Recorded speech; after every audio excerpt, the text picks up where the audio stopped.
Першая праграма «Тыдзень» выйшла ў эфір 7 сакавіка 2021 года. Мы пачалі працу тады ў новай студыі і ад таго часу зрабілі больш за 100 нашых праграм.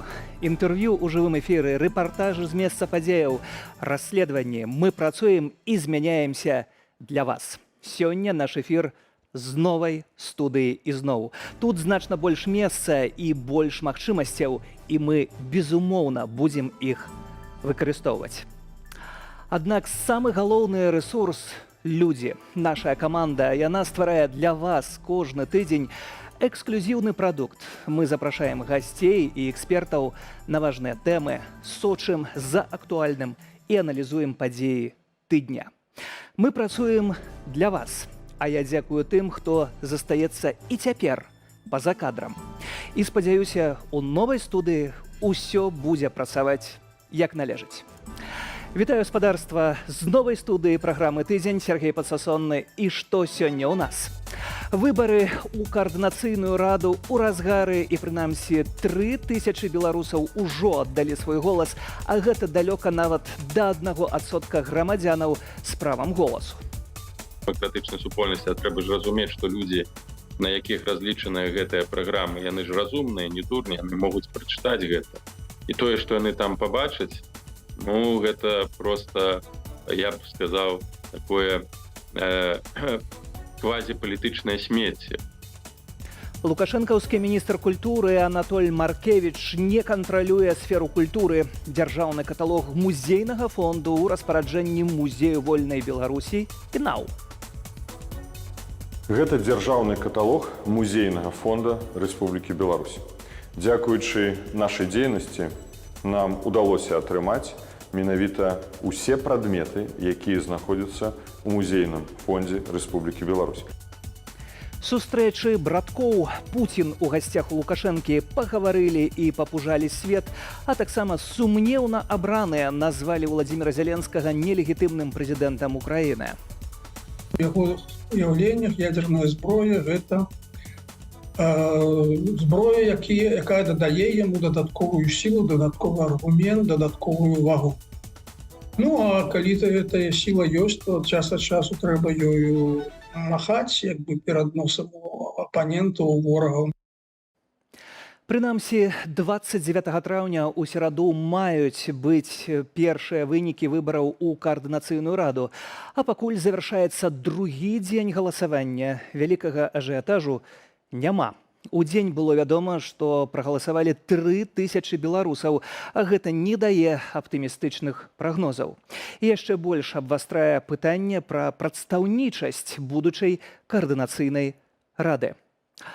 Выбарчай цішыні няма, таму кандыдаты працягваюць сваю агітацыю, а мы задаемся пытаннем не толькі важнасці выбараў, але перадусім бяспекі і паспрабавалі ізноў падмануць верыфікатар выбарчай сістэмы. Бо, нагадаю, у нас гэта атрымалася ў тэставай версіі прыкладання да галасавання. Падсумоўвае выбарчую кампанію беларускай апазіцыі ў замежжы Юлія Цяльпук. Гэтак выглядае традыцыйны выбарчы працэс. Сябра камісіі правярае пашпарт выбарніка, адзначае ягоную яўку ў спісе, выдае бюлетэнь, які пасля запаўнення трапляе ў апячатаную скрыню. Выбарчая камісія мануальна падлічвае галасы, назіральнікі стаяць за спінаю. Галасаванне ў прадстаўнічы орган беларускай дэмакратычнай апазіцыі электроннае. Згодна з інструкцыяй ад распрацоўнікаў, праходзім ідэнтыфікацыю праз праграму «Беларусь ID». Паказваем пашпарт, робім селфі. Калі верыфікатар нас прапускае, атрымліваем бюлетэнь і галасуем.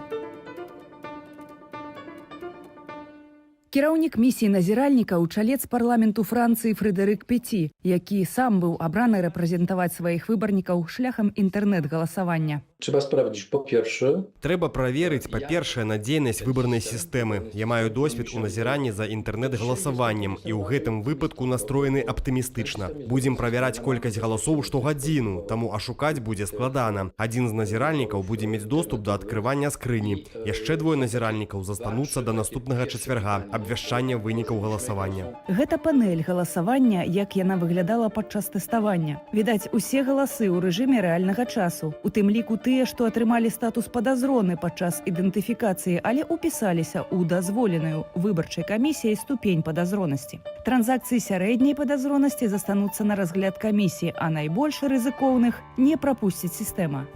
Тыдзень таму тэставая версія прыкладання Беларусь ID прапусціла падробку пашпарту, зробленую дзеля таго, каб спраўдзіць магчымасць фальсіфікацыі. У выбарчыя дні павысілі ўзровень бяспекі. Падроблены падобным спосабам пашпарт рабіў 4 спробы, але правярання не вытрымаў.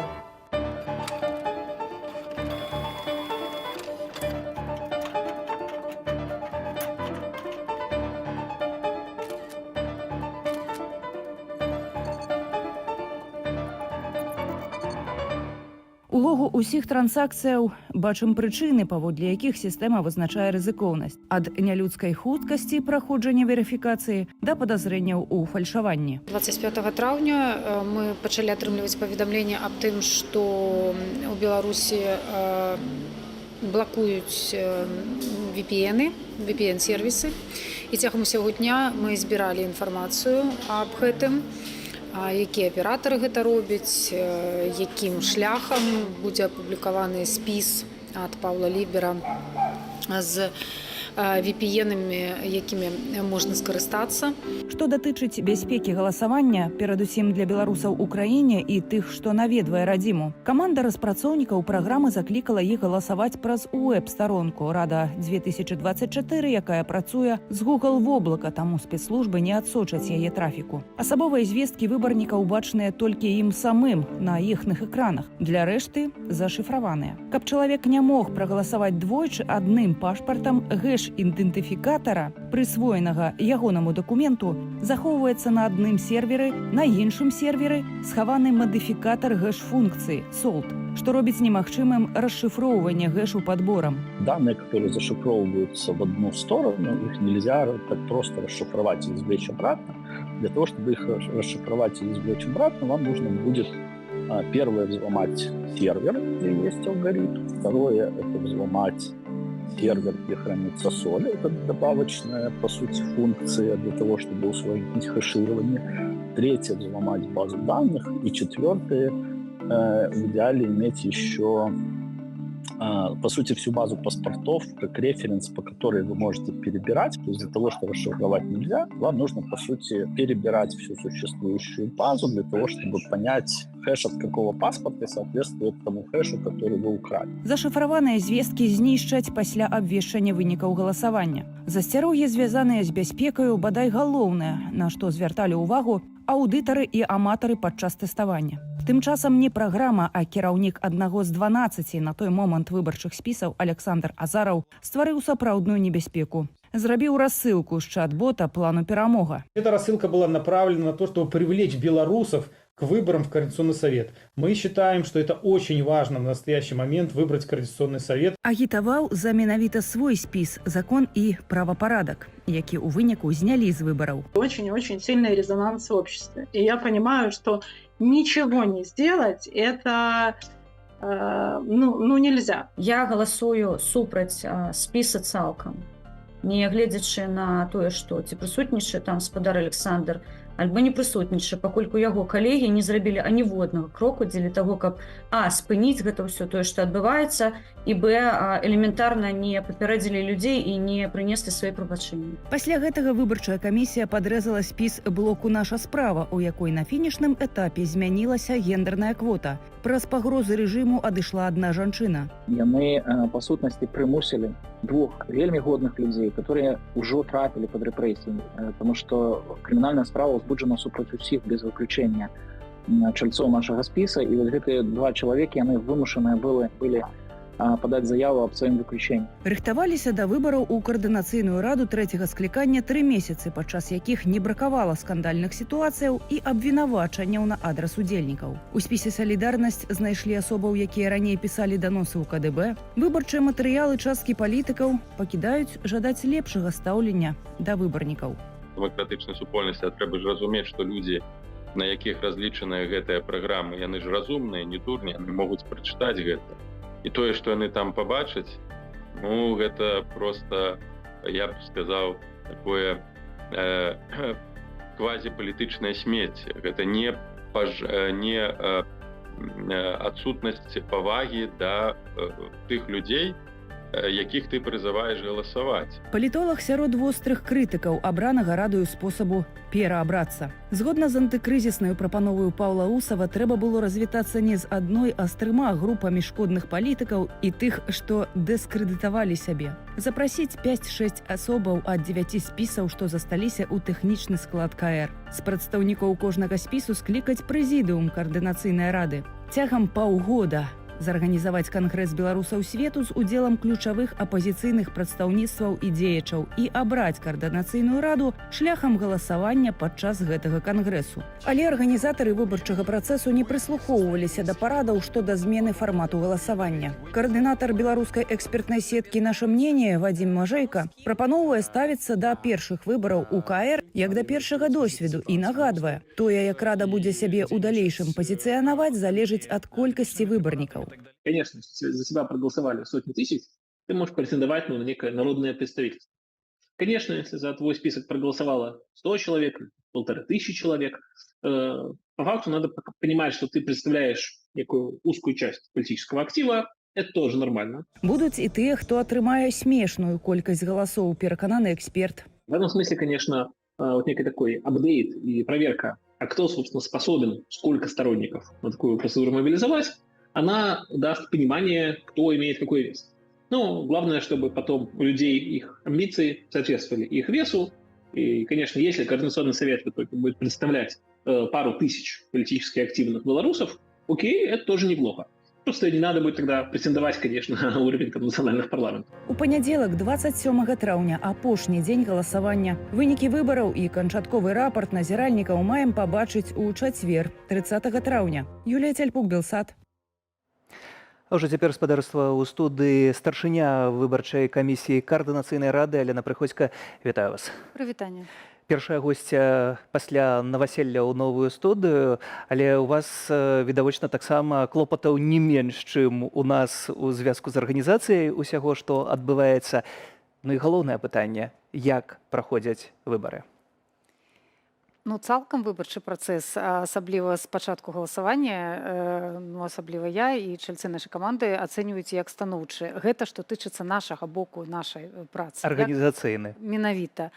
І таго, што мы бачым, як змяняюцца лічбы, так, таго, што няма ўжо зараз там ніякіх тэхнічных атак, памылак. 17 мільёнаў нейкіх незразумелых асобаў не хочуць прагаласаваць. Ужо ўсё, так, ужо гэтая цікавасць спала. Таму з тэхнічнага боку і з пункту гледжання нашай працы ўсё праходзіць вельмі станоўча. Як гэта ацэньваюць там выбарчыя суб'екты, якія спадзяюцца там на нейкую яўку, альбо самі выбаршчыкі, гэта ўжо іншае пытанне. Нейкія складанасці? Што з'яўляецца самым праблемным на дадзеным этапе? З пункту гледжання нашай працы у нас праблемаў няма. То бок усё беззаганна, на ўсё зялёнае святло. Але таксама няма, разам з праблемамі няма і ажыятажу. 3000 было днём. Зараз 4000. Ну, вось калі я 4000 ўжо ёсць. Калі я да вас ішла, я спраўдзіла апошнія лічбы, дакладна на той момант было ўжо 4000 сфармаваных бюлетэняў, яны яшчэ не канвертаваліся ў галасы, але я думаю, ўжо зараз на зараз, я думаю, акурат 4000 ёсць. Але сёння ўжо не было такой інтэнсіўнасці галасавання, якой яна была ўчора, таму што ўчора дзесьці крок быў такі 1 чалавек у 3 хвіліны. То бок гэта можа азначаць, што заўтрашні трэці дзень яшчэ меншая інтэнсіўнасць будзе ці наадварот. Чаго вы чакаеце? Слухайце, кожны па-разнаму, у нас меркаванні раздзяліліся. Хтосьці кажа, што натуральна будзе менш. Ну, звычайна, ў першы дзень самы інтэнсіў і далей ужо там на спад. Хтосьці кажа, што не, ведаеце, як бывае, там людзі на апошні момант адкладаюць, а потым у апошні момант гэта зробяць, таму паглядзім. Як вы ацэньваеце гэтую лічбу? 4000 прагаласаваўшы, гэта параза? Слухайце, мы першапачаткова не ставілі як камісія. Мы для ведаю, што вы не ставілі ставілі лічбаў, таму больш за тое былі такія меркаванні, што 3-5 тысяч гэта рэалістычныя лічбы. У такой сітуацыі, калі гэта рэалістычныя лічбы, то нават калі паглядзець на адсотках, на колькасць тых людзей, якія могуць галасаваць у Беларусі, то гэта нават не 1%. Так. Калі ўзяць людзей, якія з'ехалі пасля 2020 года, ну тут можа вымалююцца тыя несчасныя 3%. У такой сітуацыі ўзнікае пытанне, наколькі прадстаўнічым тады органам можа быць такая рада. Тут ўсё залежыць ад таго, як гэтая рада альбо як чальцы гэтай рады будуць сябе пазіцыянаваць, ну, каго яны прадстаўляюць. І амбіцыі, прэтэнзіяў і ўвогуле планаў на гэту прадстаўнічасць. Таму тут я не магу адказаць, якія планы былі першапачаткова, і якія лічбы людзі для сябе ставілі і як яны планавалі сябе пазіцыянаваць. Калі гэтыя выбары праводзяцца для таго, каб увогуле паказаць, што каардынацыйная рада проста можа быць абраным дэмакратычным шляхам органам, незалежна ад таго, 100 чалавек там за цябе прагаласавала ці там 10 000, гэта адна пазіцыя. Калі ты там прэтэндуеш на ролю, там, я не ведаю, парламента усея Беларусі, альбо там пэўнай, альбо дэмакратычнай супольнасці, гэта другая пазіцыя. Тут я не магу адказваць за людзей і за то, як яны плануюць апеляваць гэтымі лічбамі. Мы адказваем за то, каб лічбы былі сапраўднымі і за то, каб нічога не было прыхавана і каб увесь працэс быў празрыстым. То бок мы даведаемся ўсе лічбы, колькі на каго аддавала, уласна галасавала. Бо тут, калі пералічыць гэта на колькасць тых асобаў, якія балатуюцца ў каардынацыйную раду, то вось гэтая колькасць галасоў, гэта атрымаецца там 1,5 асобаў на аднаго. Па сутнасці, калі я сабяру сваіх калегаў, папрашу... на чальцоў спіса вы маеце на ўвазе? Спісаў, так. Атрымаецца па 15 асобаў прагаласавалі за кожнага. Вядома, што гэтая лічба сярэдняя. Але калі я папрашу сваіх блізкіх, сяброў прагаласаваць, то можа нават больш атрымаецца.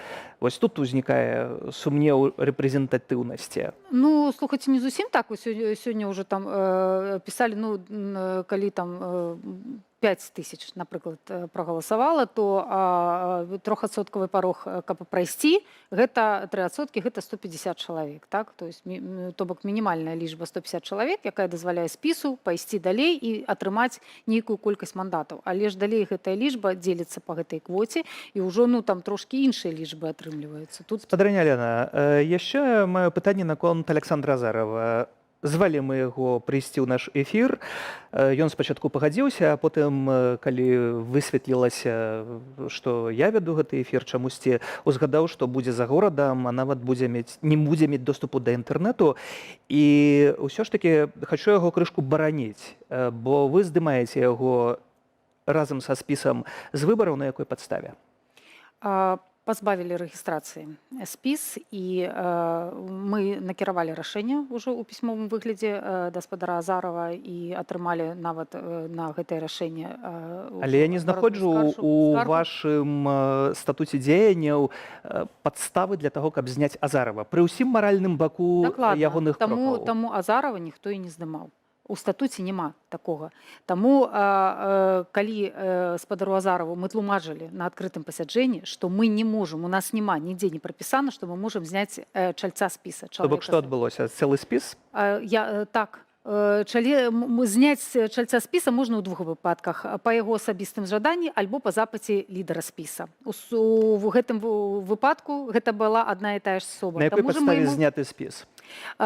Спіс быў зняты на падставе таго, што мы не дачакаліся таго варыянта, які мы прапанавалі. Спадар Азаров не стаў. Але той варыянт не падлягае ніякім таксама пунктам у вашым статуце? Так, але мы выявілі, што былі парушэнні. І за гэтае парушэнне мы прапанавалі... Але якія парушэнні? Парушэнні з фармальнага боку? З фармальнага боку было парушэнне пунктам мемарандума, у якім кожная асоба, якая падавалася на гэтыя выбары прыняць удзел, была павінна выконваць правілы бяспекі грамадзян Беларусі, павінна была выконваць этычныя і камунікацыйныя нормы і правілы. Так, яны... Тут тады не толькі спадара Азарова можна здымаць паводле такіх нормаў. У дадзеным выпадку гэта было у купе былі усе парушэнні. І таму да спадара Азарова гэтыя парушэнні былі прад'яўлены, каб высветліць усе абставіны і каб пачуць яго меркаванне. Ён іх не прызнаў. Спадарня Лена, ведаю яшчэ асабіста пра тое, што чалавек тройчы прагаласаваў, змяняючы асабісты нумар, дапісаўшы асадкаю ў пашпарце 3 разы. Ці ведаеце вы такія выпадкі? Так. і ён прайшоў у нас па сістэме, Так. но мы паглядзім тады яго ў рызыковых транзакцыях, калі гэты чалавек можа спраўдзіць свой голас праз персанальны код і пацвердзіць, што ягоны голас пайшоў за той спіс альбо за спісы, калі ён тройчы гэта рабіў. Гэта будзе ўжо пруф таго, што штосьці працуе не так. А на дадзены момант я думаю, што хутчэй за ўсё гэтыя ўсе 3 спробы ляжаць у нас у папачках рызыковых транзакцый. 29 траўня ці 30 будзем ведаць першыя вынікі. Я думаю, 30-го, чаму закладаю гэтую дату, першыя вынікі папярэднія мы будзем ведаць 28-го ўначы.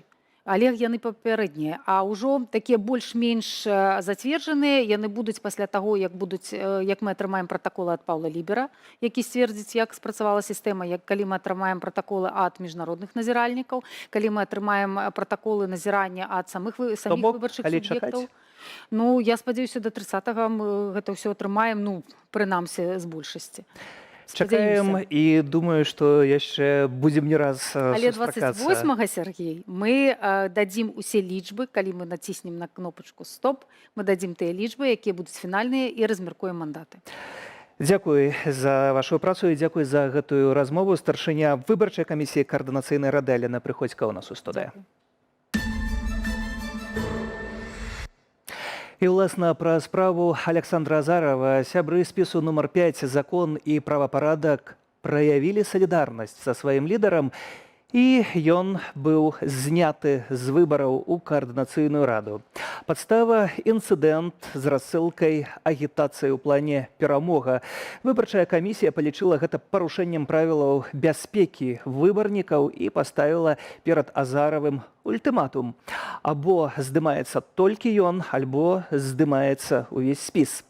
Як адзін са стваральнікаў плану перамога згубіў доступ да яго і што засталося ад плану вызвалення Беларусі, Алена Скрабунова. Раніцою 22 траўня ўсе карыстальнікі тэлеграму, якія актывізавалі чат-бот плану перамога, атрымалі паведамленне з заклікам узяць удзел у выбарах у каардынацыйную раду. Прычым аўтары паведамлення заклікалі галасаваць менавіта за прадстаўнікоў спісу нумар 5 «Закон і правапарадак», на чале якога стаіць кіраўнік байполу і ўжо відавочна экс-каардынатар плану перамога Александр Азараў. Апошні пацвердзіў сапраўднасць паведамлення. Былы сілавік заявіў, што рассылкі ў боце, хоть и не такие масштабные, проводились регулярно. Мы сделали рассылку не только вчера, как мы ее делаем регулярно. То есть рассылка производится у нас примерно раза 2 в месяц. На протяжении последних нескольких лет мы используем рассылку для связи с участниками плана перамога, для работы, для получения информации. Вот раньше никаких вопросов не возникало. Азаров патлумачыў, што такім чынам хацеў пашырыць інфармацыю пра выбары ў каардынацыйную раду. Маўляў, пра гэтую вельмі важную падзею ведае вельмі мала людзей. В воскресенье проводилась конференция по выборам в Координационный совет, которую просмотрело только 200 человек. Поэтому было принято такое решение сделать рассылку, чтобы люди узнали об этих выборах. Создание Координационного совета очень важно для белорусов. Рэжым Лукашэнкі прызнаў план перамога экстрэмісцкім фармаваннем. Таму паведамленні з яго могуць стацца падставаю для затрымання ў Беларусі. Раней Азараў казаў, што ахвочых далучыцца да плану перамога каля 200 000 чалавек. У звязку з гэтым абраная прэзідэнтка Беларусі Святлана Ціханаўская назвала дзеянне Азарава злоўжываннем, якое можа паставіць пад пагрозу людзей у краіне, і пазбавіла яго доступу да чат-боту. Адзначу, што чат-бот не тое самае, што план перамога – гэта найперш інструмент для камунікацыі ў надзвычайных сітуацыях. У спадзеве, што Святлана Ціханаўская зменіць сваё рашэнне, Александр Азараў уступіў з ёй у перамовы. Дарэчы, Ціханаўская ніякай рассылкі ў чат-боце плану перамога зрабіць не можа. У 2021 годзе ёй перадалі толькі кантроль над ботам, без мажлівасці дасылаць паведамленні. Раней нацыянальнай лідаркай і кіраўніцай аб'яднанага пераходнага кабінета Святланы Ціханаўскай Александр Азараў быў пазбаўлены доступу да чат-бота плана перамога да высветлення абставінаў. Я тут таксама хочу падкрэсліць, што яшчэ 6 жніўня 2023 года Александр быў вызвалены ад пасады ў аб'яднаным пераходным кабінеце пасля таго, як Координацыйная рада не узгадніла яго кандыдатуру. Пасля сыходу з пасады прадстаўніка для аднаўлення законнасці і правапарадку Александр Азараў працягнуў працу пры кабінеце у плане перамога і каардынаваў супрацу з беларускім падполлем. Я гэта прымаю, бо у нас дэмакратыя. Калі Координацыйная рада вырашыла, значит, Светлана Тихановская падтрымала рашэнне, я яго прымаю. Я сюды прыехаў не для пасад, а для барацьбы з рэжымам Лукашэнкі. Дзеля ўдзелу ў выбарах у Координацыйную раду Александр Азараў пакінуў аб'яднаны пераходны кабінет. План перамога стварылі 3 гады таму прадстаўнікі аб'яднання былых сілавікоў «Байпол». Галоўная мэта – мабілізаваць грамадзянаў у патрэбны момант. Лукашэнкаўскія спецслужбы не раз стваралі фейкавыя чат-боты плану, а таксама шматкроць заяўлялі пра затрыманні тых, хто зарэгістраваўся, ці ў падстаўных чатах, ці нібыта ў сапраўдным. Пасля расколу ў «Байполі» план перамога заставаўся ў руках Азарова. Цяпер нацыянальная лідарка Светлана Тихановская вядзе перамовы з прадстаўнікамі «Байполу» наконт таго, што будзе з планам далей. Аліна Скрабунова, Белсат. Вы заўважылі, ужо другі дзень адбываюцца выбары ў Координацыйную раду трэцяга склікання. І нават ужо прагаласавалі некалькі тысяч беларусаў. Так, не мільёнаў. Хаця паводле лукашэнкаўскай выбарчай камісіі у апошнім выбарчым фарсе ў палатку ў спісах былі 6 мільёнаў 912 тысяч 221 грамадзянін. І гэта 100% выбарнікаў. Адпаведна, 10% гэта каля 691 тысячы, а 1% крыху больш за 69 тысяч. Ну і калі мы хочам, каб на выбарах у Координацыйную раду прагаласавалі хаця б смеху вартыя 3%, то патрэбныя прынамсі 207 тысяч аддадзеных галасоў. Ужо відавочна, што гэтая лічба проста нерэальная. Вядома, мне скажуць пра страх, за бяспеку, пра не тыя умовы, толькі тут я запярэчу. Адных беларусаў замежжа, якія цяпер у бяспецы і якія стаялі ў велічэзных чэргах на минулых прэзідэнцкіх выбарах, уласна, паводле звестак ААН на 2020 год было 1 мільён 483 тысячы 626 чалавек. Безумоўна, не ўсе ўжо нават могуць мець беларускае грамадзянства, але ж пасля 2020 года з Беларусі з'ехалі сотні тысяч палітычна актыўных і дэмакратычна арыентаваных беларусаў. Толькі ў суседняй Польшчы і толькі дазвол на побыт яшчэ летась мелі больш за 100 тысяч беларусаў. А яшчэ тысячы з іншымі дакументамі, але палітыкі іх не пераканалі. І не дзіва, бо мяне асабіста таксама не пераканалі ў першай спробе дэмакратычнага выбарчага працэсу. Чаму? Бо Координацыйная рада другога склікання не была абраная, а толькі фармавалася цягам доўгіх дыскусіяў. Першапачаткова гэта меўся быць протапарламент, прадстаўнічы орган. Але чым займалася 1,5 года Координацыйная рада, шмат каму было незразумела. Як высветлілася, рыхтаваліся выбары. Яны меліся адбыцца ў лютым, бо паўнамоцтвы рады тады скончыліся, аднак не адбыліся, а структура сама сабе працягнула паўнамоцтвы. Ажно да траўня. Нягледзячы на рэкамендацыі экспертаў аб тым, што арганізацыя выбараў патрабуе больш часу, усё ж выбары былі абвешчаныя і ідуць. Адразу ж узніклі пытанні бяспекі. Мабільная праграма на этапе тэставання, а мне вядома, што і ў дні асноўнага галасавання атрымалася падмануць яе падробленым дакументам. Да таго ж, калі у КР кажуць пра вяршэнства права, то пытанне, ці ўсе грамадзяне атрымалі роўныя магчымасці для ўдзелу ў выбарах. Я ўжо не кажу пра ланцуг скандалаў, звязаных з сябрамі другога складу Координацыйнай рады. А таму я асабіста не магу ўдзельнічаць у выбарах у структуру, дзеянні якой і сам працэс пярэчаць маім перакананням. Ад беларусаў, нашых гледачоў, маіх падпісчыкаў, я ж найчасцей чуў 2 асноўныя пытанні. Што Координацыйная рада зрабіла і навошта яна патрэбная. А калі шчыра, не ведаю адказу, бо тыя дасягненні, якімі палітыкі і актывісты хваляцца, надзімаючы шчокі, можна было рабіць, і найчасцей яны рабіліся не ад імя Координацыйнай рады, а ад імя структураў, у якія гэтыя людзі ўваходзяць першапачаткова. Гэта важна для беларусаў, дык патлумачце беларусам так, каб іх пераканаць, чаму варта гуляць у гэтую гульню. Раптам у выбарчай кампаніі ўсе пачалі рупіцца пра беларусаў і, напрыклад, казаць пра тое, як яны будуць змагацца за спрашчэнне візавых працэдураў. А што вам перашкаджала гэтым займацца ўсе гэтыя гады і пасля 2020-го і нават раней? Асобныя персоны ўжо нават кажуць пра адкрыццё памежных пераходаў, якія заходнія суседзі закрылі ў адказ на злачынствы рэжыму. Дык што, перагортваем старонку? Стварэнне вызвольнай арміі, а на якія сродкі? Гэта мільёны і мільярды долараў. Украіна нам дапаможа, кажуць некаторыя. А вы ўпэўненыя, што гэта ім патрэбна? Ну і галоўнае пытанне, як прыйсці да новай Беларусі і вызваліць палітычных вязняў, якія гінуць у лукашэнкаўскіх катоўнях і цяпер. Бо пакуль гэтая гульня ўраду выглядае як гульня ў дзіцячыя паравозікі. Хто каго? Ці даследаванні на пасуках? Хто выжыве? Вось выбары пройдуць і зажывем, маўляў. Толькі я нагадаю, што цэлы шэраг тых, хто абяцае змены, прыйшлі са старога складу каардынацыйнай рады. Праўда, ёсць у спісах новыя і вельмі вядомыя прозвішчы. Гэта трэба гэтым людзям ці палітыкам, лідарам спісаў дзеля піару. Вось пытанне. Ну і калі ўжо нібы ўсё ўляглося, падліў алею ў агонь Александр Азараў. Узяў ды разаслаў паведамленні пра збот плану перамога з агітацыяй галасаваць за сябе любімага. А потым казаў пра свой бот. 1000 рассылак. А калі рызыка для бяспекі беларусаў, то, маўляў, ведалі, на што падпісаліся.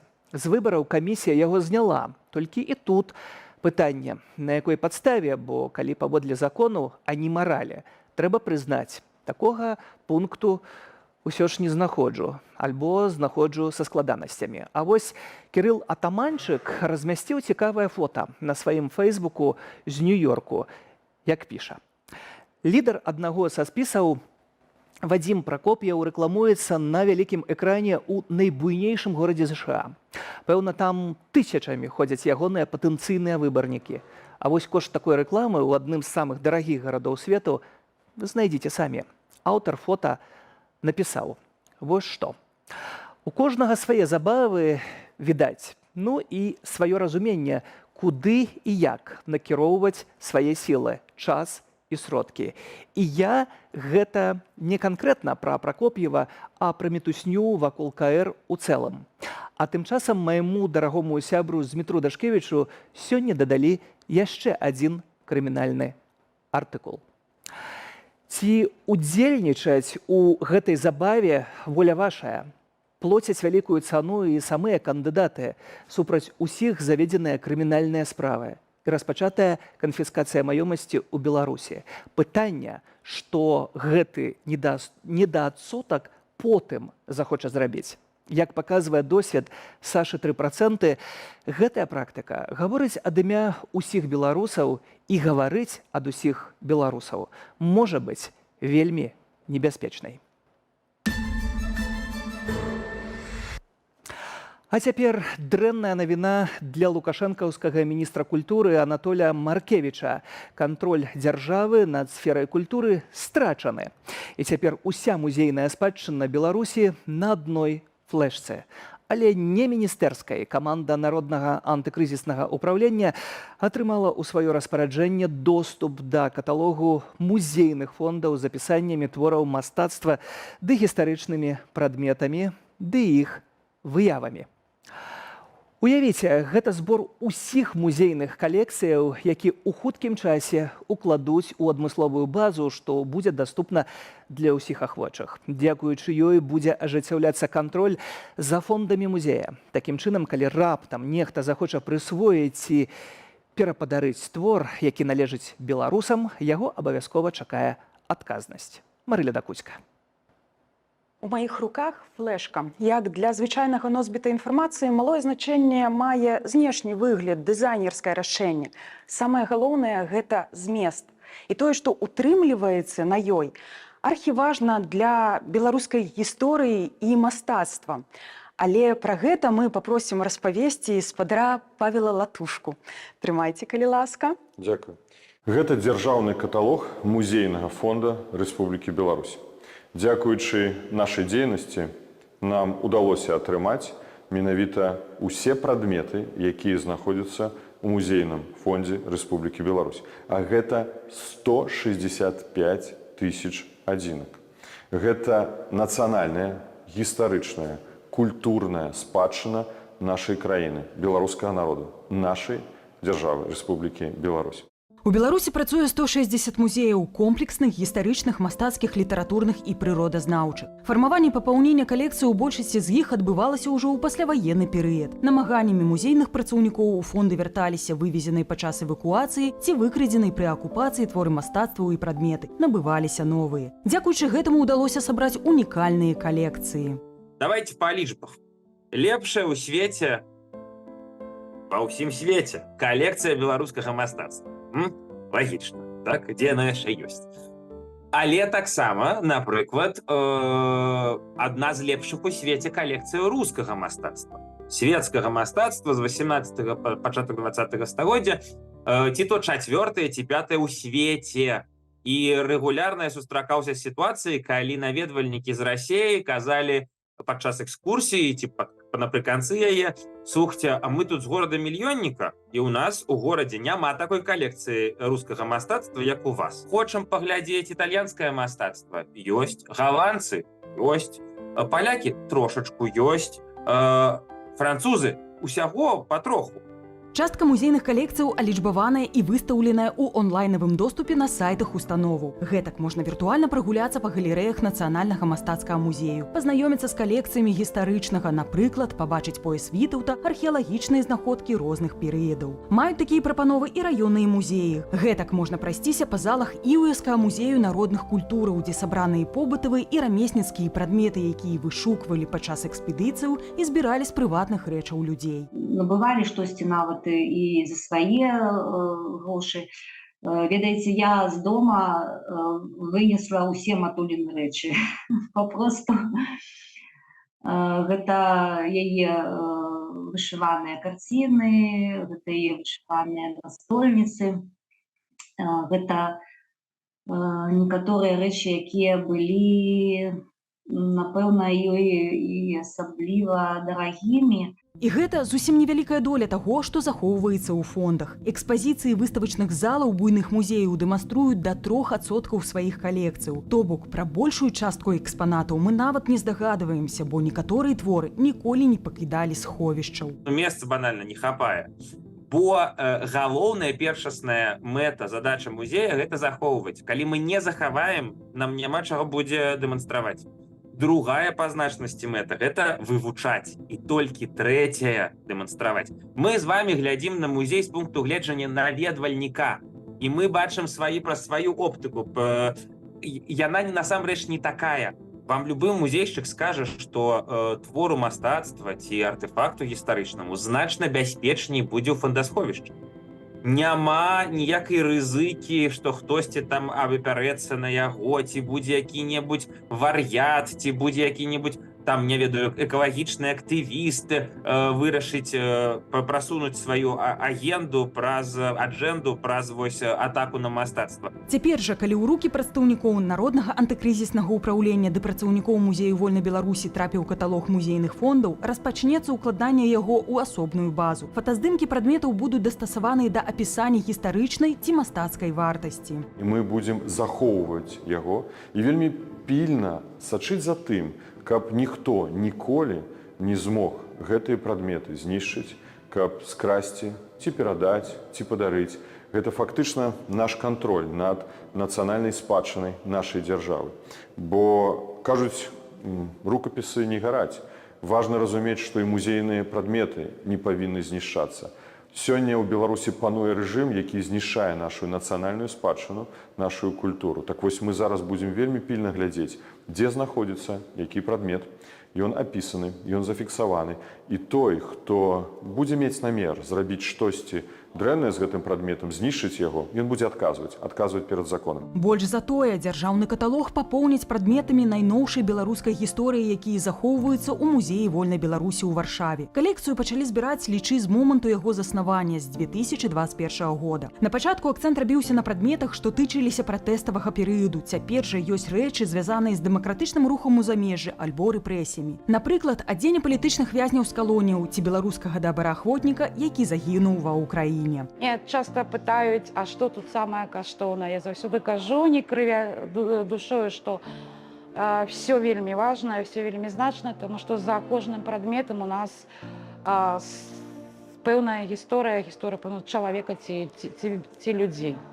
Напрыклад, бел-чырвона-белы сцяг створаны журналісткай Марыяй Грыц. На ім зафіксаваныя імёны беларускіх вязняў сумлення, спіс якіх пакрысе расце. Яна забірала гэты сцяг, каб яго дапрацаваць, дапісаць імёны палітвязняў двойчы.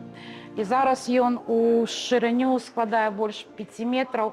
І сапраўды мы, на жаль, аставілі месца для магчымага ўпісання новых імён для палітвязней. Тут опісаны імёны, якія не толькі у 20-м падзеі, звязаныя з падзеямі 20-х, але яшчэ і першыя нашы палітвязні, гэта пачатак 90-х гадоў. Папаўненне музейнага фонду адбываецца пастаянна. Працаўнікі установы звязваюцца з уладальнікамі прадметаў ці аўтарамі мастацкіх твораў, але нярэдка людзі самыя перадаюць рэчы на захаванне. Напрыклад, так было з кубкамі Цім і Волін каманды, калі тут у Польшы ўжо яны стварыліся такія аматарскія футбольныя каманды, пачалі гуляць і назваліся Кубак Воліна. Зразумела, што нам таксама гэта наша ўжо найноўшая гісторыя салідарнасці беларусаў і падтрымкі адзін аднаго. Вольга Якубоўская таксама прапанавала. Адзін з першых прадметаў, якія ў нас ёсць, гэта партрэт Романа Бандарэнка. Як убачыла яго вядомая беларуская мастачка, маладая, але вельмі талентавітая Анастасія Рыдлеўская. Яна рабіла гэты партрэт таксама ў 20-м годзе, у лістападзе, пад эмоцыямі, пад уражаннем, калі даведалася пра забойства Романа. Здараецца, што экспанаты музею вольнай Беларусі становяцца часткай культурніцкіх падзеяў, што адбываюцца на гэтай пляцоўцы. Вось тут якраз я бы хацела паказаць, як нам даецца сумяшчаць музейны накірунак дзейнасці з іншай культурніцкай.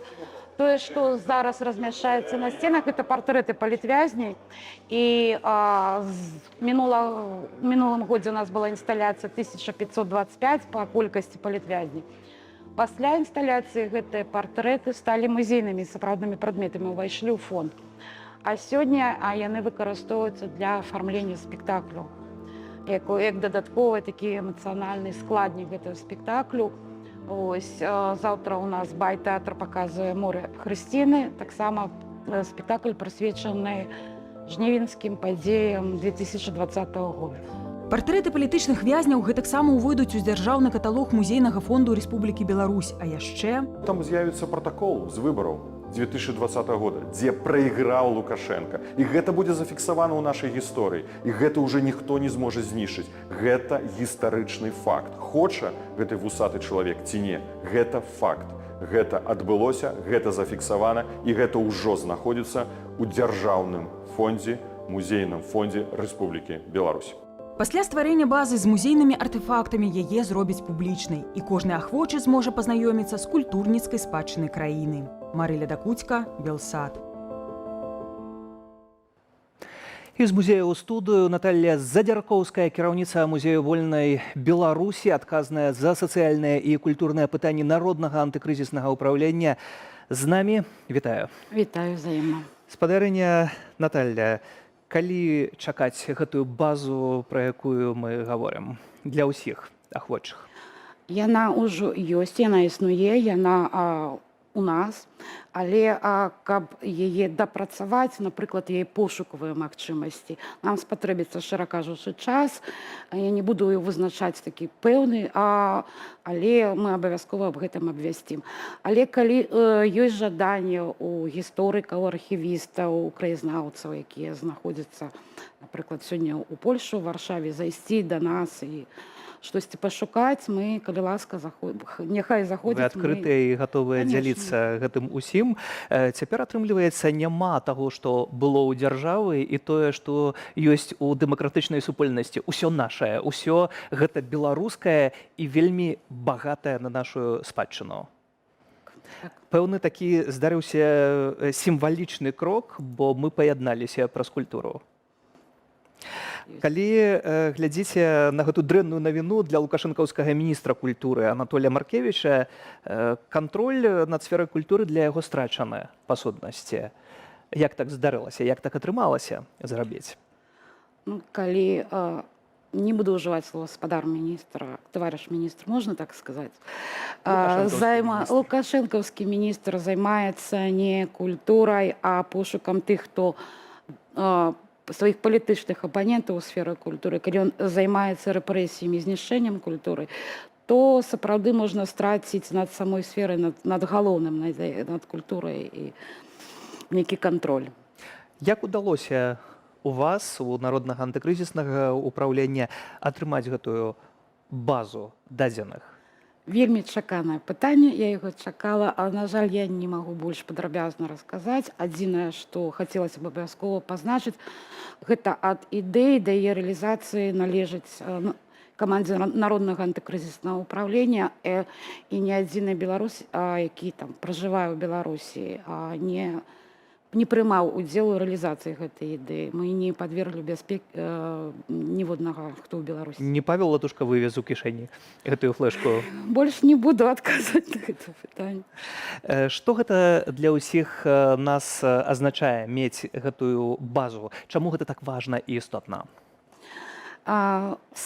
Каштоўнасць самой базы, гэта сукупнасць звестак аб прадметах, якія маюць, частка з якіх мае статус гісторыка-культурнай каштоўнасці, там першай, другой, трэцяй катэгорыі.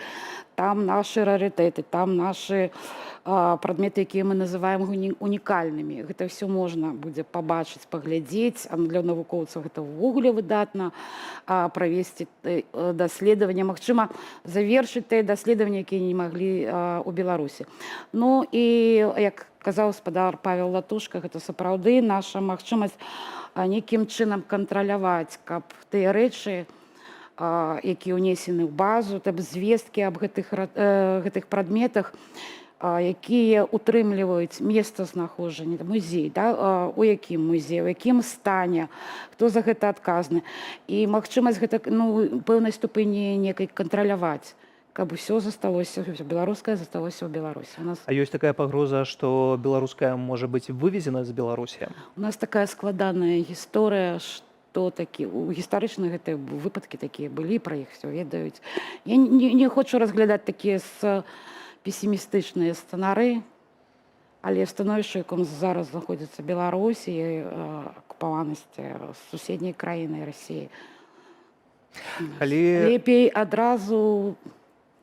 Калі мы назіраем за новымі экспанатамі, бо вы сочыце за новымі экспанатамі сучаснай, сённяшняй гісторыі, якая адбываецца на нашых вачах, удзельнікамі мы гэтага ўсяго з'яўляемся тут і цяпер, і раптам карціна Алеся Пушкіна дорыцца ў падарунак у вас беларускімі палітыкамі. У вас не выклікае гэта пытанняў, мякка кажучы?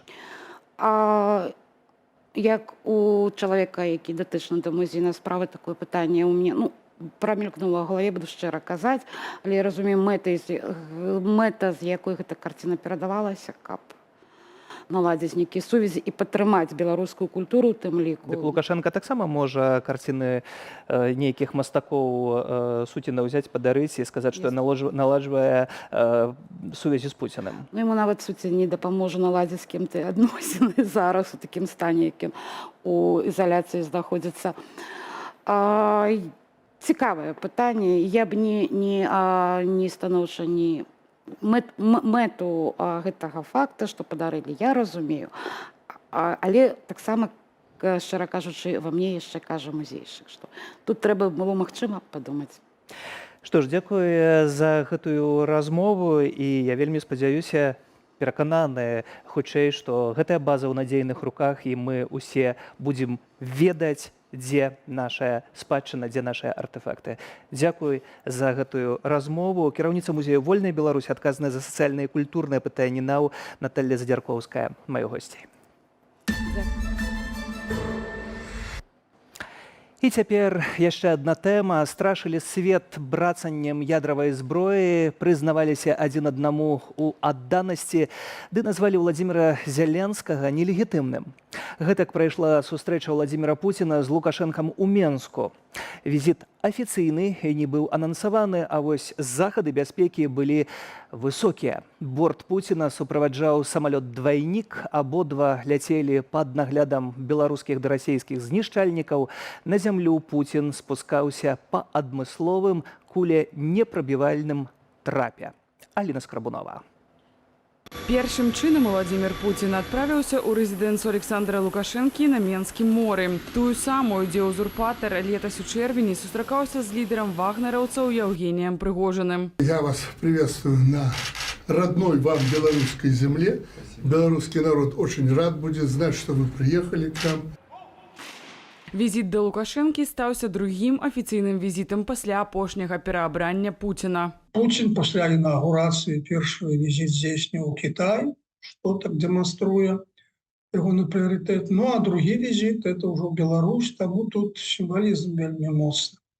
Треба показать, что Беларусь союзник подчас войны каштуе вельмі дорага. Афіцыйна галоўная тэма перамоваў Пуціна і Лукашэнкі – развіццё беларуска-расійскіх адносінаў, паглыбленне інтэграцыі і пытанні бяспекі. Па факце ж абмяркоўвалі удзел Беларусі ў вучэннях для ўжывання тактычнай ядравай зброі, першы этап якіх цяпер праходзіць у Расіі. Это смертоносное, опасное, с автоматом не сравнишь оружие.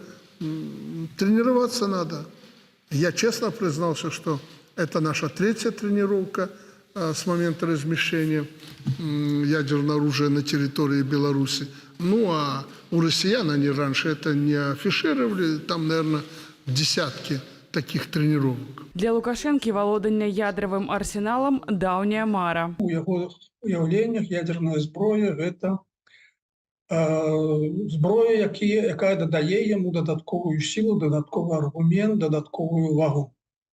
Ну, а калі гэтая сіла ёсць, то час ад часу трэба ёю махаць, як бы перад носам апанентаў, ворагаў. У межах блоку аб інтэграцыі Владзімір Пуцін заявіў пра хуткую адмену роумінгу на тэрыторыі саюзнай дзяржавы. Пуцін рэдкі госць у Беларусі. Апошні раз ён быў у нашай краіне летась у лістападзе. Браў удзел у паседжанні Савету калектыўнай бяспекі АДКБ. Асабіста да Лукашэнкі ён прылятаў толькі ў снежні 2022-го. Яны тады ўзгаднялі цэны на энерганосьбіты.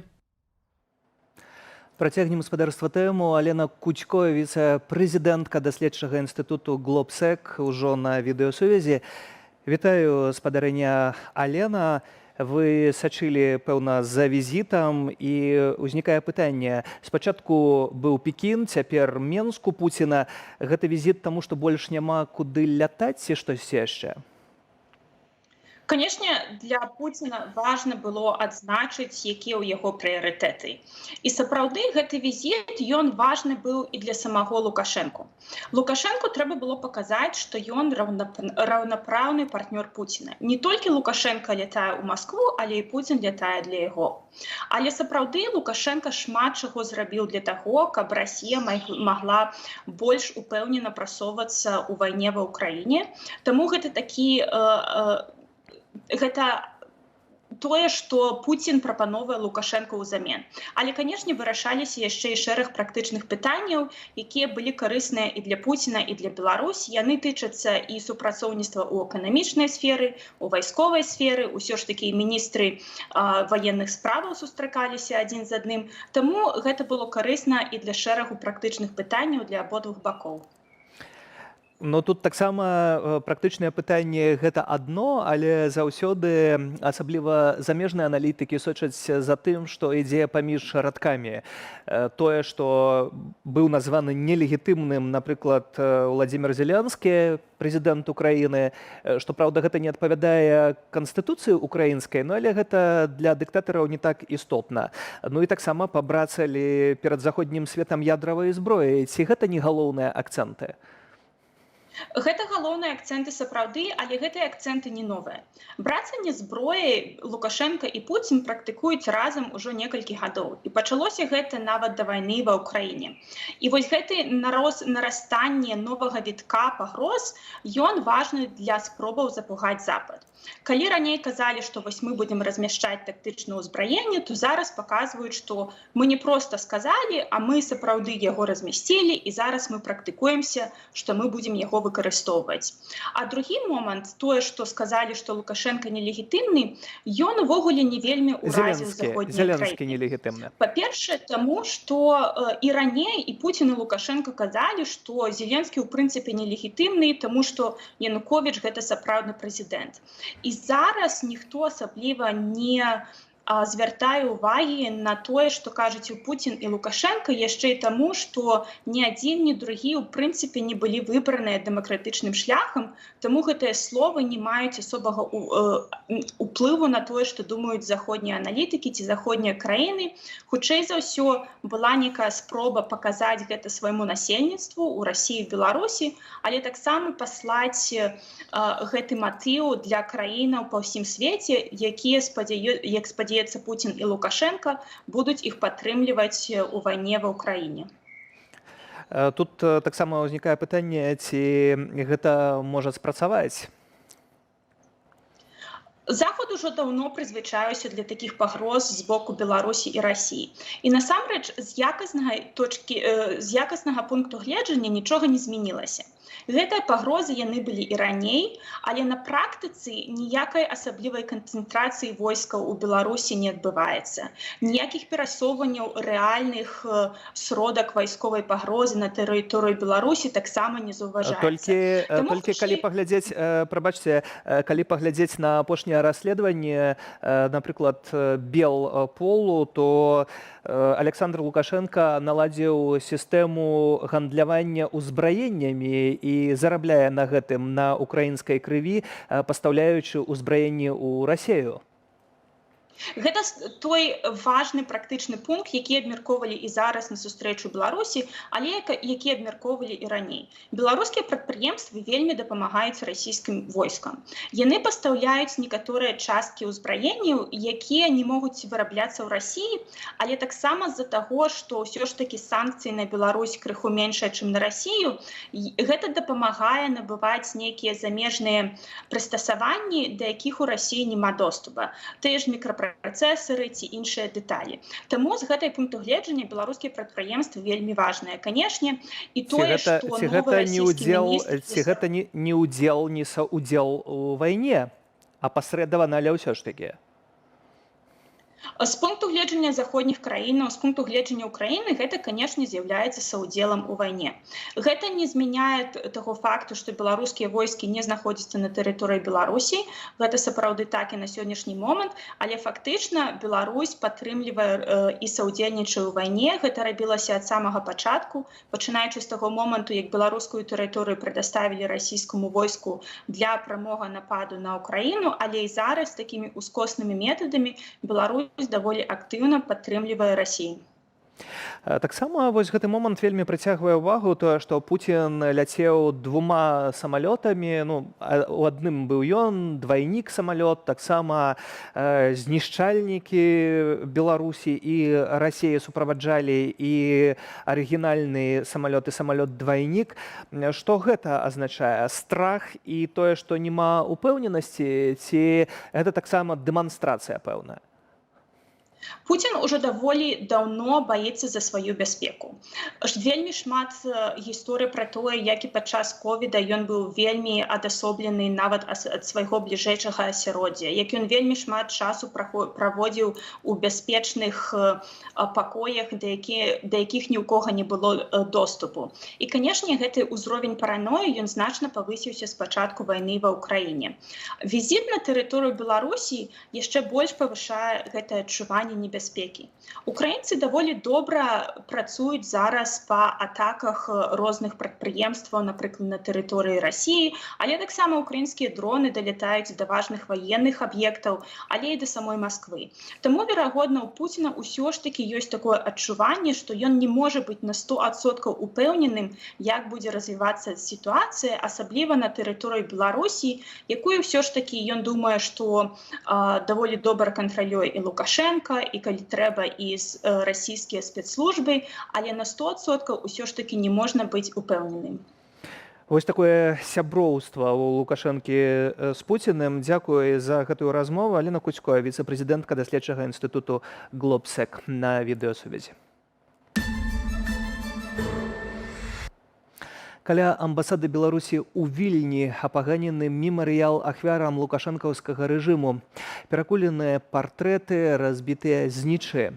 Па факце злачынства праводзяць правяранне. Іншыя тэмы тыдня ў скароце за 100 секундаў. У Беларусі перастаў працаваць шэраг буйных VPN-правайдераў. Гэта адбылося пасля пачатку галасавання на выбарах у каардынацыйную раду. Недасяжныя, прынамсі, 4 папулярныя сервісы – Сайфан, TurboVPN, GapVPN і TunnelBear. У беларускія аптэкі вяртаюцца імпартныя лекі. Пра гэта паведаміла Міністэрства аховы здароўя. Сярод іншых на аптэчны склад белфармацыі прыбылі нямецкія таблеткі для лячэння хваробы крона і язвавага каліту, амерыканская вакцына супраць вірусу папіломы чалавека, а таксама фінскі прэпарат для зніжэння сімптомаў алергічных рэакцыяў. Чакаецца, што лекі замежнай вытворчасці стануць дасяжныя пакупнікам цягам наступнага тыдня. Жыхар вёскі Ягадная Асіповіцкага раёну выратаваў з агню мужчыну і дзіця, паведамляе МНС. Узгаранне жылога будынку адбылося сёння ўначы. Мікалай Паўловіч разбіў шыбу ахопленай полымем хаты і на сваіх плячах вынес 2 пацярпелых. На жаль, уратаваць гаспадара дому не ўдалося. На Беларусь ідзе навальнічны фронт, папярэджвае Белгідрамет. Кароткачасовыя навальніцы чакаюць беларусаў цягам амаль усяго наступнага тыдня. Пры гэтым надвор'е будзе цёплым. Сіноптыкі кажуць, што сярэдняя тэмпература паднімецца на 5 градусаў Цельсія вышэй за норму. Грузія святкуе Дзень незалежнасці, а дэмакратычны свет прыглядаецца да шляхоў далейшай супрацы з афіцыйным Тбілісі. Нягледзячы на пратэсты, ўжо заўтра парламент Грузіі запусціць працэдуру пераадольвання прэзідэнцкага вета на скандальны закон аб замежных агентах. Пра гэта сказана на сайце прадстаўнічага органа. Ці застаўся у грузінаў шанец не прапусціць дакумент да ратыфікацыі і якія гэта нясе рызыкі, Кацярына Гардзеева.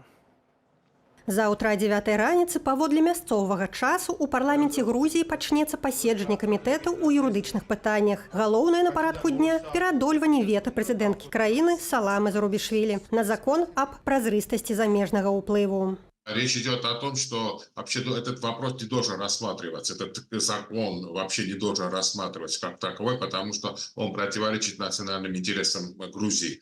Каб скасаваць вета, за гэта павінны прагаласаваць не менш за 76 са 150 парламентарыяў. Тады законапраект зноў накіруюць на подпіс прэзідэнцыі. Калі Зурабішвілі адмовіцца зацвердзіць дакумент, яго падпіша і апублікуе спікер парламенту Шалва Папуашвілі. Не будет никакого рассмотрения, так сказать, вот именно содержания вот вето, отдельных статей и так далее. Никаких дискуссий не будет, несмотря на то, что правящая партия «Грузинская мечта» говорила о том, она готова к дискуссиям. У выніку апошніх парламенцкіх выбараў партыя «Грузінская мара» атрымала 84 мандаты, больш за палову месцаў у парламенце Грузіі. Перавага галасоў дапамагла палітычнай структуры правесці і прыняць у трэцім чытанні скандальны законапраект. Падзея справакавала буйныя пратэсты грамадства і рэзкія заявы з боку захаду. Если ситуация выйдет из-под контроля, если действительно события примут брутальный оборот, то тогда Западу придется гораздо более жестко вмешиваться и жестко давить на грузинскую мечту, что, возможно, и ее вынудит немножко изменить свои планы. А не отменить закон, как мне кажется, потому что второй раз она уже так не отступит, как год назад. Но я думаю, что грузинская мечта, в принципе, изначально заложила в свою программу завышенные некие пункты, по которым она, в принципе, мне кажется, будет готова отступать. Памочнік дзяржсакратара ЗША ў справе Еўропы і Еўразіі Джеймс О'Брайен ужо заявіў аб гатовасці Злучаных Штатаў увесці санкцыі супраць афіцыйнага Тбілісі у выпадку пагаршэння дэмакратычнай сітуацыі ў краіне. Пра пагрозы прыпынення інтэграцыі краіны ў еўрапейскую супольнасць неаднаразова заяўлялі прадстаўнікі еўразвязу. Які шлях развіцця краіны абяруць грузінскія парламентарыі і якую будзе рэакцыя грамадскай супольнасці на гэты выбар, даведаемся заўтра. Мы працягваем сачыць за сітуацыяй. Кацярына Гардзеева, Белсат. У гэтыя хвіліны ў Тбілісі таксама адбываецца масавая акцыя, а да нашага эфіру далучаецца аналітык Цэнтру ўсходніх даследаванняў з Варшавы Войцех Гурэцкі. Вітаю вас, спадар Войцех. Добрый вечер. Войцех, скажите, какие угрозы в случае отброшенного вето президента могут ожидать Грузию? Ну, во-первых, это всякого рода санкции. Уже Госдеп США заявил, что вводят санкции на политиков, которые причастны к введению недемократических законов. Там поименно они не перечислены, но там, по всей вероятности, будут находиться парламентарии, которые проголосуют за преодолением вето президента. Так что это санкции на въезд в США. И было в заявлении Госдепа тоже сказано, что они охватят тоже членов семьи таких политиков. И еще Госдеп заявил, что США могут пересмотреть отношения с Грузией. Это уже серьезно звучит, потому что сейчас формально эти страны связывают союзнические партнерские отношения. И если пересмотреть, это может означать, что уровень взаимоотношений между Вашингтоном и Тбилиси понизится. Это серьезная угроза. Можно ожидать тоже резких шагов со стороны Евросоюза, хотя здесь, насколько мне известно, не все единогласны, какие меры принимать, но все равно, вы знаете, слишком много мы бы потеряли, если бы на самом деле Грузия ушла с этого курса, и грузины бы потеряли. Это поддержка грузинского общества, как мы видим, они собираются, протестуют. Знаете, я вот в этой риторике Евросоюза, то, что мы потеряем грузинское общество, которое необходимо поддерживать, слышу риторику в отношении Лукашенко и Белоруссии, когда тоже говорили о том, что мы должны поддерживать белорусский народ и так далее. А Лукашенко играл свою игру и пытался сидеть на двух стульях. В этой ситуации не получится ли, что политика Евросоюза, Запада в целом в отношении Грузии также будет провальной? А вы знаете, очень много зависит от выборов в Европарламент, которые будут в начале июня проходить. Мы не знаем, кто будет заседать в новых органах, в старых органах, но новые будут люди там заседать. И во многом зависит от каким будет Европарламент. Что касается Грузии, но Грузия, к счастью, не на таком этапе еще, слава богу, как Беларусь, еще не стоит, насколько мне известно, вопрос о отмене безвизового режима для граждан Грузии. Так что я надеюсь, что это не тот случай. Еще. Зачем это Сейчас. все нужно грузинской мечте, собственно говоря? Если посмотреть на историю Грузии, то все вот эти попытки сотрудничества и с Россией, я имею в виду, с Москвой, и поиска помощи у Москвы заканчивались всегда подчинением Грузии. Грузинская мечта, что не понимает, во что она играет? Вы совершенно правы. Я не знаю, зачем это грузинской мечте, зачем это вот правительству Грузии. Думаю, что никто не знает, кроме самых приближенных к Бизине Иванишвили, к лидеру правящей партии, вот чем они руководились, когда возвращались этот закон, который год назад был отброшен, возвращали в парламент, и так упорно они проталкивают этот закон. Я с вами согласен, что вот дружба с Россией, ну, нету такого понятия, во-первых. Во-вторых, это ничем хорошим не закончится для Грузии. Я не знаю, зачем им это. Может быть, они хотят, как в свое время Янукович, сидеть на двух стульях, но уже не получается. Там можно было играть, знаете, объявлять авиасообщения, зарабатывать деньги, не нарушая одновременно санкции. Но сейчас уже дело пошли слишком далеко, так что не знаю, во что они играют. Сейчас самая большая такая испытание перед Грузией — это парламентские выборы, которые вот будут в конце октября. Посмотрим, как будут события развивались.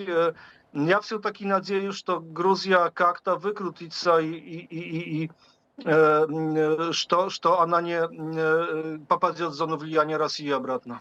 Сегодня День независимости Грузии, и премьер-министр Ираклий Кабахидзе говорит, что до 2030 года мы можем вернуть Абхазию и Южную Осетию. Это риторика на внутренний рынок или какие-то необдуманные слова премьера? Это может означать две вещи. Ну, во-первых, тоже эта дата, 2030 год, уже прозвучалась в речи лидера грузинской мечты Бизине Иванишвили. Он говорил, что до 2030 года Грузия станет членом Евросоюза, потом стал обвинять Запад во всех грехах. Сейчас мы слышим про территориальную целостность Грузии. Это может две вещи означать. Во-первых, да, может быть внутренняя риторика, что мы сохраняем курс на восстановление территориальной целостности, а может означать, что власти рассчитывают на какую-то сделку, да, с Россией, что каким-то образом Россия отдаст Грузии. Но это уже, во-первых, наивно, во-вторых, опасно. Но я надеюсь, что все-таки это на внутренний рынок, и это приурочено, как вы сказали, к Дню независимости. Сейчас, да, Грузия празднует 33-й раз уже День независимости, национальный праздник. При этом, если посмотреть на ситуацию в Украине, то для России, в общем-то, не так оптимистично, как хотели бы в Москве, складывается обстоятельства. Может быть, здесь премьер говорит с учетом того, что Россия может проиграть в Украине, и на это надеется? Вы знаете, когда я в Грузии, я всегда спрашиваю вот про Украину, и все опасаются, что если Россия выиграет, но это условно, надо уточнить, что подразумеваем под выиграть, проиграть, но условно, если Россия проиграет, это для Грузии плохо, потому что они тогда возьмут Грузию как какой-то вот бонус взамен Украины, какую-то добычу. Если выиграет, но это уже тем более плохо для Грузии, потому что она пойдет дальше. Так что вот так говорят аналитики, журналисты грузинские, с которыми я периодически общаюсь. Так что да, это взаимосвязано, и Украина, конечно, является геймченджером большим в регионе. Но в любом случае Грузия слишком маленькая, чтобы не опасаться вот любого сценария. Но здесь по такому же принципу смотрят на ситуацию и в Молдове, по такому же принципу смотрим и мы в Беларуси. Точно так же происходит в Грузии. То есть, по сути, здесь, в Украине, решается судьба не только Киева, конечно же. Да, я с вами полностью согласен, да, так и есть. Дзякую за гэтую размову. Аналітык Цэнтру ўсходніх даследаванняў з Варшавы Войцех Гурэцкі. І не можам абысці навіны гаспадарчыя, за імі сочыць Александр Кнырович і ўжо гатовы апавядаць. Перадаю слова ў рубрыку «Атмасфера».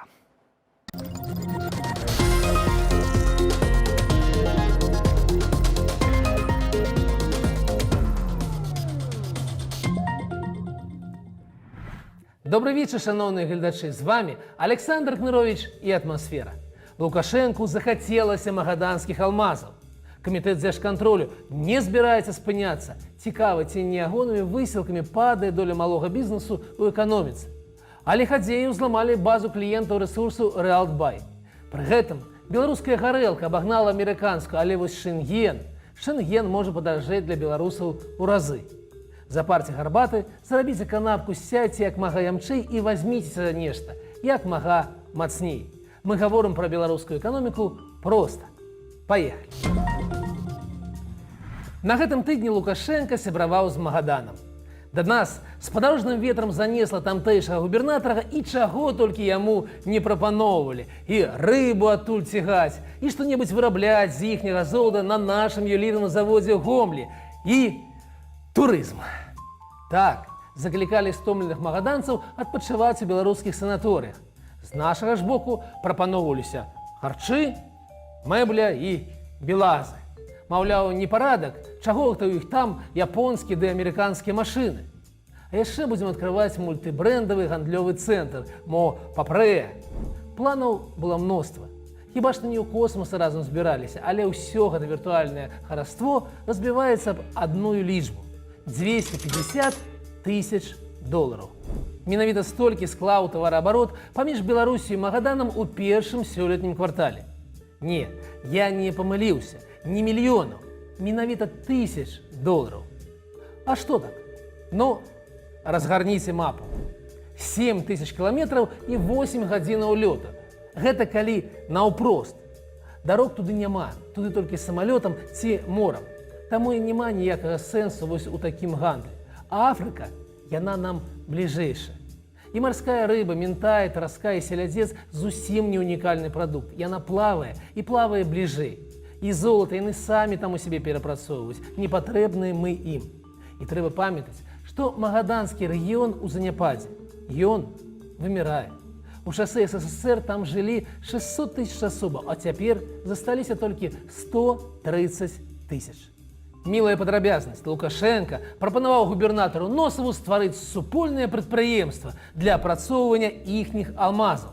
Так і казаў: «Эх, абарвём капеечную, Сярога, згаджайся, твае алмазы, мая агранка, зажывём». Губернатар дыпламатычна прамаўчаў. Рэч у тым, што няма ніякіх алмазаў у Магадане. Там ёсць золата, а алмазы яны ў Якуціі. Побач усяго нейкіх 1500 кіламетраў. Разабраўшыся з госцем з далёкага і халоднага Магадану, Лукашенко заняўся тымі, хто раней цалкам мог арганізаваць гаспадарнікам-штрафнікам працяглую выправу ў гэты самы далёкі горад. Ён правёў нараду з кантрольнымі структурамі і гэтак здзіўляўся. Цытата: «Намаганні правяральнікаў часта скіраваны менавіта на пошук недахопаў і выкарыстанне штрафных санкцыяў, а трэба было б на паляпшэнне вынікаў дзейнасці прадпрыемстваў. Нам не штрафы патрэбныя і пакаранне ці нейкія санкцыі, а паляпшэнне працы прадпрыемстваў». І далей. У перыяд збірання збожжавых ліпень-жнівень 22 года правяральнікі наведалі Аснежскае 49 разоў. У той час, як запісы ў кнізе уліку правяранняў забілі толькі двойчы. Вось як. Дзіўнае адкрыццё зрабіў. Віншуем.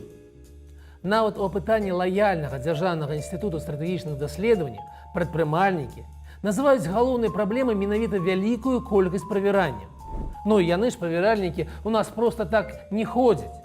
Кожнае правяранне мусіць скончыцца вынікам, загадам, штрафам ці крымінальнай справай. І пра гэта ведае кожны прадпрымальнік. Чаму? Таму што менавіта так пабудаваная сістэма.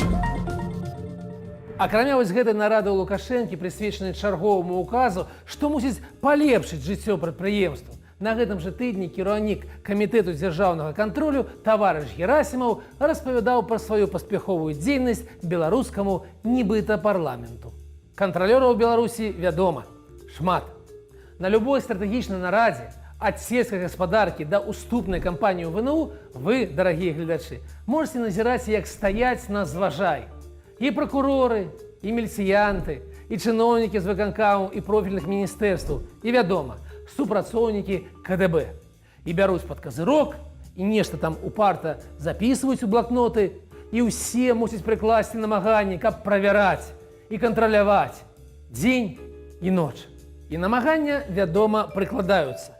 Ды так, што раз на 10 гадоў Лукашенка выяўляе, што кіраўніцтва прадпрыемству паловы свайго працоўнага часу не працуе, а робіць справаздачу, рыхтуе паперкі, ходзіць на допыты, тлумачыцца і атрымлівае часам вымовы, часам штрафы, а часам і крымінальныя справы.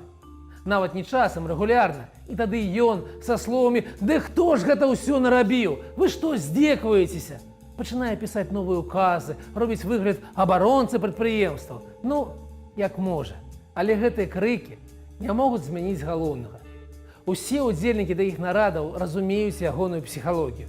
Калі ён чуе, што нехта недзе неэфектыўна працуе, што наклалі чарговыя штрафы, а то і пасадзілі, толькі тады ён задаволены.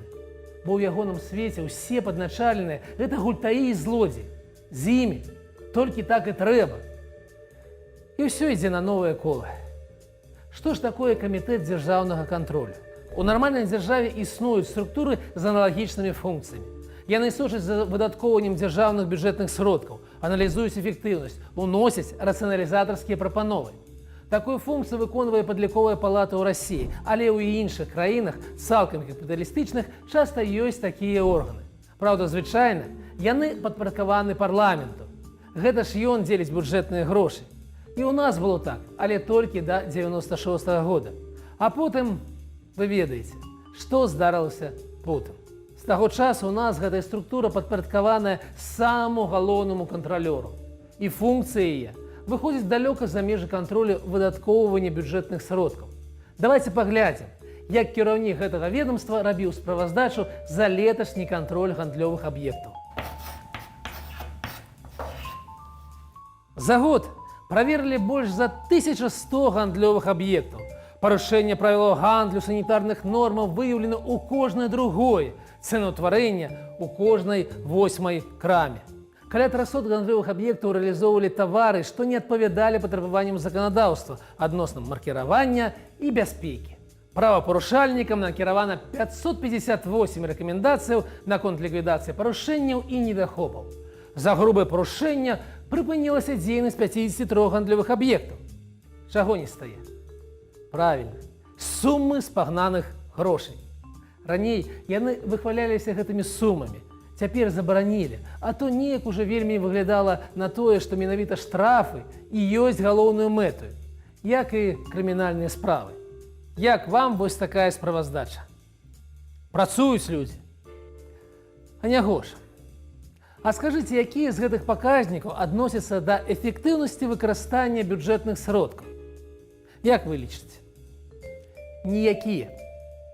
Гэта справаздача ў налепшым выпадку Міністэрства гандлю, у горшым, нейкай мясцовай інстанцыі. Ніякага сэнсу у дадатковым ведомстве няма. Яны проста лішнія. Калі б мы хацелі мераць эфектыўнасць выкарыстоўвання дзяржаўных грошай, якія б паказнікі мы вывучалі? Укладанне, створаныя працоўныя месцы, гандлёвы абарот, прыбытак, суадносіны ўласных і пазыковых сродкаў. І ўсё гэта у параўнанні з прыватнымі кампаніямі або з сярэднімі ў галіне. Гэта быў бы аналіз. Але ж гэта зусім іншая праца. Але калі б толькі гандаль. Зазірнуўшы на сайт ведомства, можна пабачыць, што яно чым толькі не займаецца. І даўгабудамі, і змаганнем з заробкамі ў канвертах, і ўзроўнем цэнам. І вось, у той жа справаздачы таварыш Герасімаў разважаў з выглядам знаўцы пра тое, як неправільна працуюць мабільныя аператары. Але адкуль ён ведае? Даўгабуды – гэта або Мінбуд, або мясцовыя аддзелы інвестыцыяў і будавання. Заробкі ў канвертах – гэта крымінальнае злачынства, гэта да падатковай і да міліцыі. А цэны? Но цэны яны ж не кантралююць. Інфляцыя ж у 2,5 разу вышэйшая, чым у Еўропе. Гэта ж відавочна. А тарыфы мабільных аператараў – гэта задача антыманапольнага ведомства. Ва ўсіх краінах уж занадта мала аператараў і занадта лёгка ім дамовіцца паміж сабой. Не, ва ўсіх гэтых пералічаных галінах няма працы для камітэту дзяржкантролю. Гэта непатрэбная, бессэнсоўная структура, якая, дзякуючы ілюзіям Лукашэнкі, нацягнула на сябе кучу функцыяў і проста робіць сур'ёзны выгляд. Ну і дапамагае даіць прадпрымальнікаў. Ведаеце, як было са мною? Праз 10 месяцаў пасля арышту КДБ зразумела, што ім патрэбныя хаця б нейкія доказы падатковага злачынства, што тэрмін выходзіць, а нічога няма. І проста напісала ў камітэт дзяржкантролю паперу: яны злачынцы, правядзіце правяранне. І КДК проста палічыў нібыта нанесеную шкоду. І калі на судзе я 1,5 дня мучыў пытаннямі правяральніцу: дык што ж мы парушылі? Якія законы? Яна нарэшце прызналася: я не ведаю. Мне ў КДБ сказалі, і вось я палічыла. Вось такі ўзровень экспертнасці. Гэты таварышы кожны дзень наносяць вялікую шкоду прадпрымальнікам, эканоміцы, а значыць і беларусам. Але гэта тэма для іншых выпускаў. Працягнем з навінамі. Доля малога і сярэдняга бізнесу ў эканоміцы Беларусі скарацілася. Ну, вы ж не здзівіліся. Доля ў ВУБ краіны за 23 год склала 25,2%. У 22 годзе было 26,6%. І больш за ўсё пацярпелі, вядома ж, індывідуальныя прадпрымальнікі. Сёння іх внёсак усяго 2,2%. І гэтая доля працягвае скарачацца. Беларусь пашырыла спіс спажывецкіх тавараў, забароненых да завозу з блізкіх, але цяпер зусім недружалюбных краінаў. Гэта такі спосаб страшнай помсты за ўведзеныя абмежаванні. Цяпер беларусы не змогуць купіць польскіх матрасаў, літоўскіх лядоўняў і эстонскіх галаўных убораў. Не магу сабе ўявіць, што гэта за яны. Ну і заадно з дыванамі з Чэхіі і зубной пастай з Латвіі таксама пачнуцца перабоі. Для тых, хто цікавіцца, Беларусь у 23 годзе купіла тавараў з Літвы крыху меней, чым на $2 мільярды. Гэта каля 4% іх экспарту. У статыстыцы астатніх пералічаных краінаў Беларусі фактычна не відаць. Зламыснікі ўзламалі базу рэсурсу Realtbuy і атрымалі доступ да асабістых дадзеных 900 000 кліентаў. Як паказвае жыццё, сёння ад такого злому не застрахаваны і КДБ, што ўжо казаць пра камерцыйныя прадпрыемствы. Кампанія звярнулася ў профільныя органы і папярэдзіла карыстальнікаў, прапанавала змяніць лагіны і паролі на ўсялякі выпадак. Шэнген для беларусаў можа падаражэць у некалькі разоў, да 180 евро. Пакуль гаворка ідзе толькі па падаражэнні на 12%.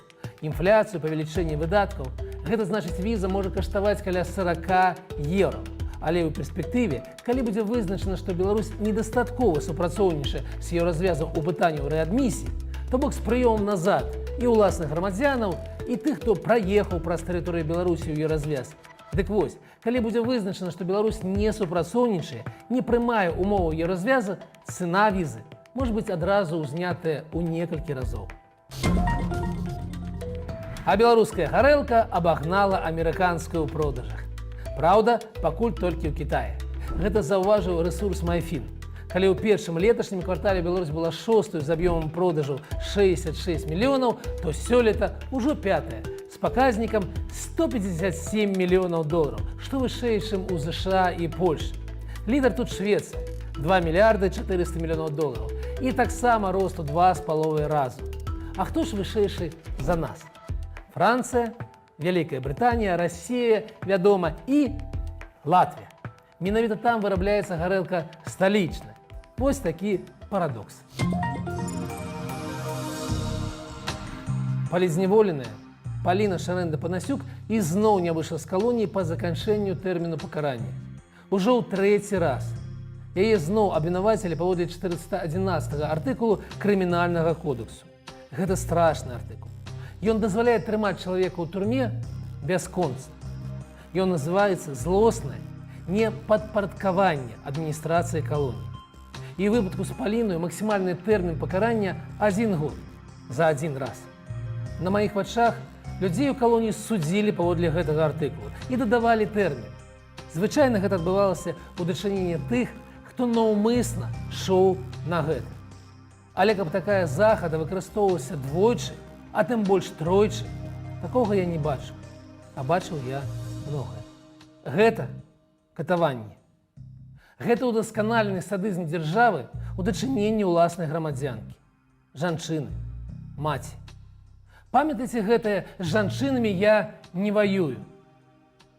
Няма ніякіх межаў, няма правілаў, няма маралі. Толькі прага ўлады і страх. 21 траўня дзень палітвязняў Беларусі. І нават калі мы не можам ім дапамагчы цяпер, давайце памятаць пра іх. І давайце памятаць, дзеля чаго я вяду гэтае выданне і дзеля чаго вы яго глядзіце. Такая сёння атмасфера.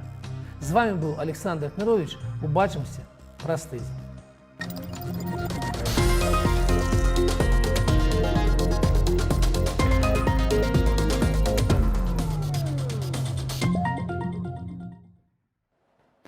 Такі быў гэты тыдзень, і гаспадарства спадзяюся, што ў новай студыі першы блін нікомам.